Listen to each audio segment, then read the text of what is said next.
ভারত আওয়ামী লীগের জমিদারি পুনরুদ্ধারের চেষ্টা করছে বলে মন্তব্য করেছেন বিএনপির সিনিয়র যুগ্ম মহাসচিব রুহুল কবির রিজভী। তিনি বলেন, বাংলাদেশের জনগণের পক্ষে না থেকে ভারত আওয়ামী লীগের সাথে একপক্ষীয় যোগাযোগ রক্ষা করলে জনগণ তা মেনে নেবে না। সকালে নার্সেস অ্যাসোসিয়েশন অব বাংলাদেশের ২১তম প্রতিষ্ঠা বার্ষিকী উপলক্ষে শেরেবাংলা নগরে বিএনপির প্রতিষ্ঠাতা শহীদ রাষ্ট্রপতি জিয়াউর রহমানের মাজারে শ্রদ্ধা জানান বিএনপির সিনিয়র যুগ্ম মহাসচিব রুহুল কবির রিজভী। এ সময় শহীদ জিয়ার আত্মার মাগফিরাত এবং দেশ ও জাতির সমৃদ্ধি কামনায় মোনাজাত করা হয়। পরে রিজভী সাংবাদিকদের বলেন, ২০০৯ সালের পিলখানা হত্যাকাণ্ড ছিল দুরভিসন্ধিমূলক। এই হত্যাকাণ্ড নিয়ে প্যান্ডোরার বক্স খুলতে শুরু হয়েছে। দেশের নিরাপত্তা বিঘ্নিত করতে এ ঘটনায় বিদেশি হস্তক্ষেপ ছিল কিনা তা পুনঃতদন্তে বেরিয়ে আসবে। তিনি বলেন, সুষ্ঠু ভোটের স্বার্থে কারো কাছে মাথা নত করবে না এমন নির্বাচন কমিশনই চায় বিএনপি।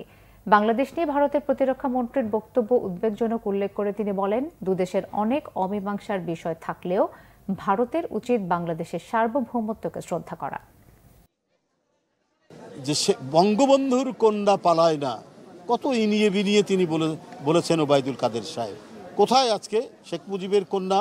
শেখ হাসিনা যখন পালিয়ে গেলেন, এবারে বধূ বরণের মতো বরণ করলেন ভারতীয় শাসক গোষ্ঠী। আপনারা কি নববধূকে সান্ত্বনা দেওয়ার জন্য, তার যে জমিদারি পুনরুদ্ধারের জন্য কোনো কাজ করছেন? তাহলে প্রতিরক্ষা মন্ত্রী এভাবে কথা বলছেন কেন?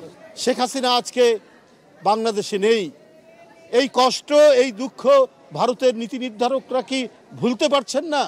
আপনারা যদি ওয়ান ওয়ে ট্রাফিক হয়ে কোনো একটি বিশেষ ব্যক্তি এবং দলের প্রতি আপনাদের যদি যোগাযোগ থাকে বা যোগাযোগ রক্ষা করেন, তাহলে বাংলাদেশের মানুষ সেটিকে ভালোভাবে মেনে নেবে না।